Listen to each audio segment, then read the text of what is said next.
The recent time when I saw Jesus was when I was working as a Spanish interpreter in immigration court, and I had the master list of adult cases. So that's just very brief hearings, one after another. And interspersed with a lot of Spanish cases, there are occasionally some cases that are in English, or they have telephonic interpreters for languages of lesser diffusion.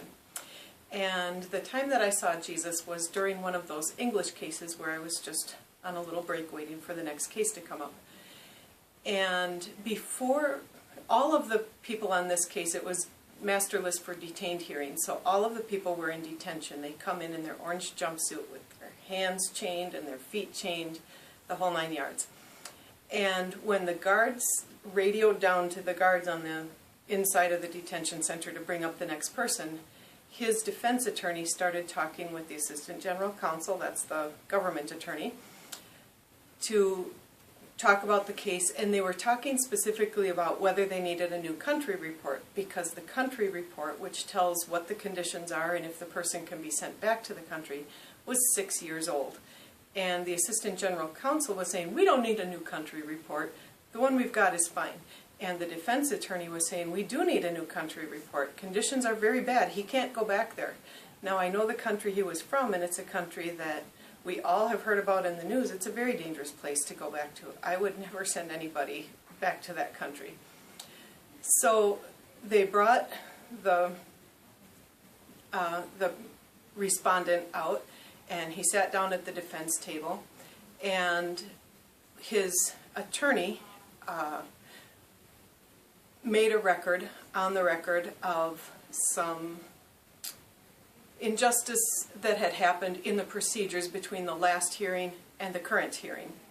And there was a remedy offered, but the only remedy that was possible would cause a new injustice against the respondent. And so on behalf of her client, the defense attorney said no to that remedy, and that the injustice would just stand as it was.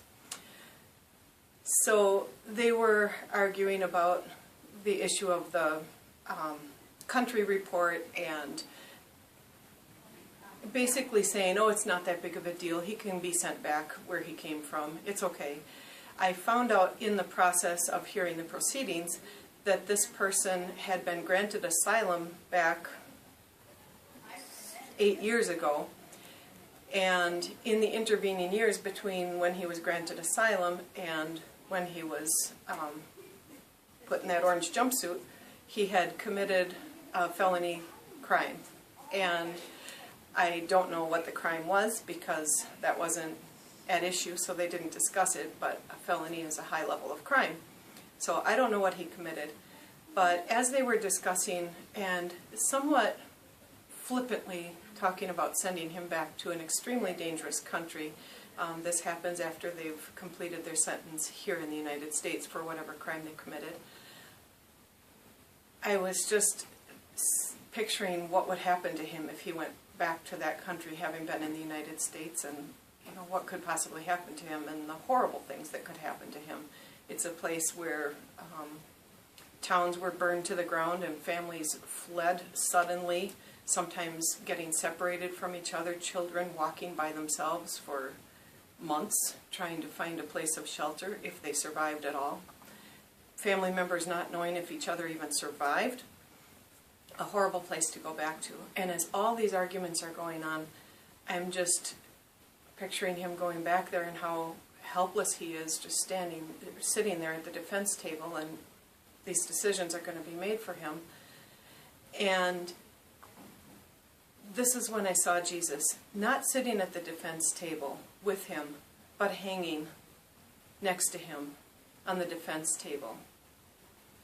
And I'm not allowed to say anything during the cases, but I just wanted to shout out to him, this very day, you'll be with me in paradise.